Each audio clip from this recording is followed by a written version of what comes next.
Hey y'all, I'm Donna. Welcome to my garden. Today I'm going to make a frittata, and they are so easy to make, and if you're not making them already, you might want to learn how because they are just wonderful. Now I've been making frittatas for a long time, but for some reason mine always seem to turn out a little bit dry, and I think it was because I was using leftover potato that had already been cooked.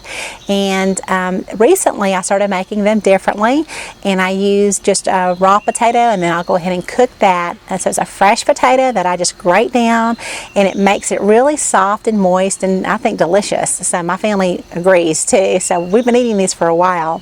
So let me tell you how we're going to make it.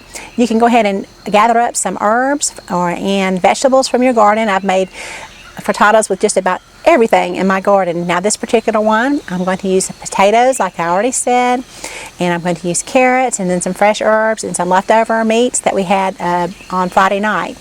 We grilled out some chicken breast and chorizo sausage. So I'm also using some tomatoes and cheese.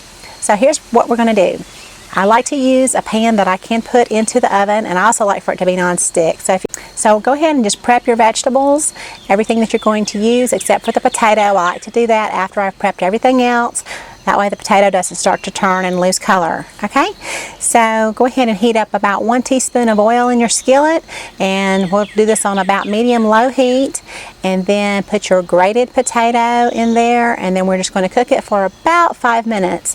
Now while you're cooking it, go ahead and try to separate it with a fork, being careful not to scratch your pan, but just kind of keep it separated, because fresh potato like this will tend to clump up in a lump. But we want to have it kind of separated out to little strands so that it will make the frittata nice and moist. Okay, so after about 4 to 5 minutes, that potato should be cooking pretty good. You can go ahead and add some onions. I like to put onions in there. If you have peppers, go ahead and add them at this time too. I went ahead and added carrots, and then I'm just going to loosely cover this with some foil just to kind of get everything softened up pretty good. Okay, now I'll go ahead and put in my pre-cooked meats that I had from the night before. And I'm going to, remember now at this point it's on very low heat. I've turned the heat down to low as it can go.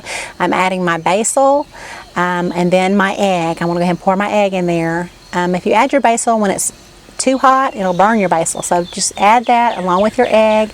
That way the basil won't burn.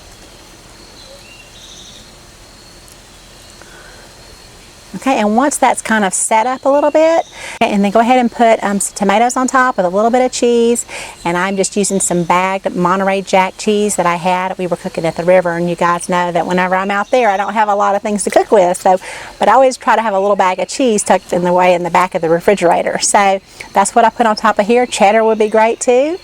And then I could just sprinkle out a little bit of smoked paprika on top, and then I covered it and let it set up really good so that it wasn't, really liquid in any area. And then once I felt like it was cooked pretty good, I went ahead and put it in the oven and in the broiler, and I let that broil until that cheese was really good and melted.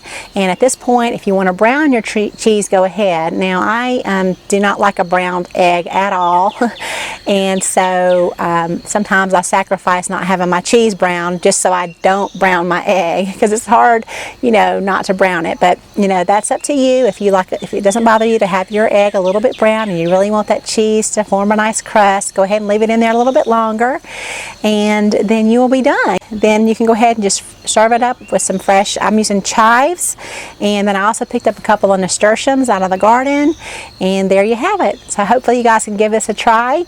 I hope you enjoy it. Thanks so much for watching. Y'all have a beautiful day.